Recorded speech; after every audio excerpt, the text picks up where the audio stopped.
जिनकी अकाल मृत्यु या एक्सीडेंट में मृत्यु होती है, क्या उनकी आत्मा को शांति प्रदान होती है या नहीं? क्या वो ऊर्ध्वगामी को प्राप्त होंगे? इनका नहीं, एक इसमें ये देखना है कि अब जैसे बड़े बड़े संतों के भी एक्सीडेंट में मृत्यु हुई है, हमने देखा है।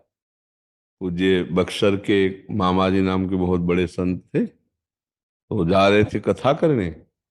बरसाने पहले दर्शन किए श्री जी के, सामने से एक ट्रक ने ऐसी तो बस राधा पधार गए।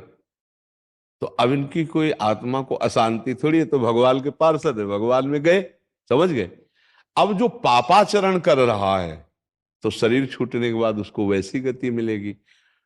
खास बात मृत्यु कैसे हुई इससे मतलब नहीं है, खास बात है उसने जीवन कैसा व्यतीत किया इससे है।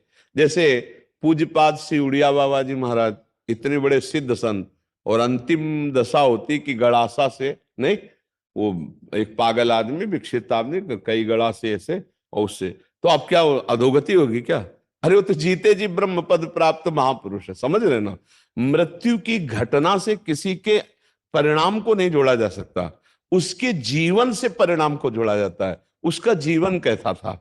मानो जैसे परीक्षित जी का सर्प काटने से मृत्यु हुई, तो उनकी दुर्गति थोड़ी हुई, तो सीधे परम पद में गए। क्यों? जीवन भगवान में था, भजन में जीवन था।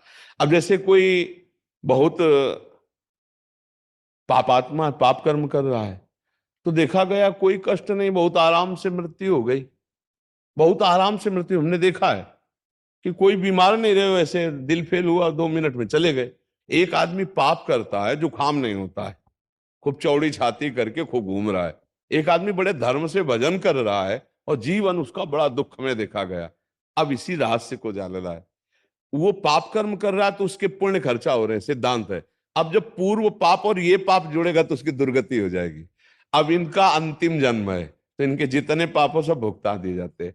अंतिम परिणाम जाना जाता है जीवन की धारा से। तुम्हारी जीवन की धारा कैसी रही? अब जैसे एक आदमी है, अचानक बैठा हुआ है, दीवार गिरी, मर गया, उसे आप अकाल मृत्यु कहेंगे। लेकिन अब उसने जीवन कैसा व्यतीत किया है? अगर जीवन भजन में व्यतीत किया तो भगवान को प्राप्त होगा, और जीवन गंदा व्यतीत किया है तो उसके गंदे आचरणों के कारण उसका जीवन का परिणाम। केवल मृत्यु की घटना से कोई उन्नति या उन्नति का विषय नहीं होता, उसके पूरे जीवन से तारतम्य जोड़ा जाता है। मृत्यु की घटना तो पहले से निश्चित हो चुकी होती है, हम जिसे अकाल मृत्यु कहते हैं वो भी निश्चित हो चुकी होती है। भाई जैसे हमारे पाप बहुत बढ़ गए तो भरी जवानी में हमारी मृत्यु होनी है, एक्सीडेंट से होनी है, कैसे होनी, वो पहले से निश्चित हो गया है। पूरा काल व्यतीत होकर के बुढ़ापे में मृत्यु होती तो बाल, अब जवानी में मर गया तो उसे अकाल मृत्यु कहेंगे। अब उतने में उसने क्या आचरण किया है? अगर वो सतधर्म किया, माता पिता की सेवा की, भजन किया, और फिर मृत्यु हो जाती है तो उसका कल्याण हो जाएगा। अब उसने पापाचरण किए, मनमानी धर्म विरुद्ध आचरण किए, तो चाहे वो गंगा में मरे, वो नरक ही जाएगा, उसकी दुर्गति ही होगी। बात समझे? गोस्वामी तुलसीदास जी कह रहे, राम राम राम जी जोलो तू न जपी है, तोलो तू कहूं जाए तिहू ताप तपी है। सुरसर तीर, गंगा जी के तीर, बिन नीर दुख पाइए, सुरतर तरे तो दारी। इसीलिए हम कहते हैं राधा राधा राधा राधा राधा जपो। मृत्यु की घटना से किसी के जीवन का फाइनल नहीं किया जा सकता, उसके जीवन की धारा से उसके जीवन का फाइनल होता है। हाँ, अगर मृत्यु के समय न राम कृष्ण हरि नारायण कुछ निकल गया, अब फाइनल बदल जाएगा। पूरा जीवन पाप रहा, अंतिम में अगर राम हरि कृष्ण राधा निकल गया, अब तुम्हारा काम बन जाएगा। वहां देखा है। लेकिन घटना से कि उसकी ऐसी मृत्यु हुई तो उसकी दुर्गति हो सकती है, ऐसा नहीं हो सकता। ये पक्की बात है। आप समझ पा रहे हैं? जी गुरु जी। बहुत, अब बिटिया थी मेरी, दो बेटी थी, 23-24 साल की, बहू थी 29 साल की, 1.5 साल की पोती थी।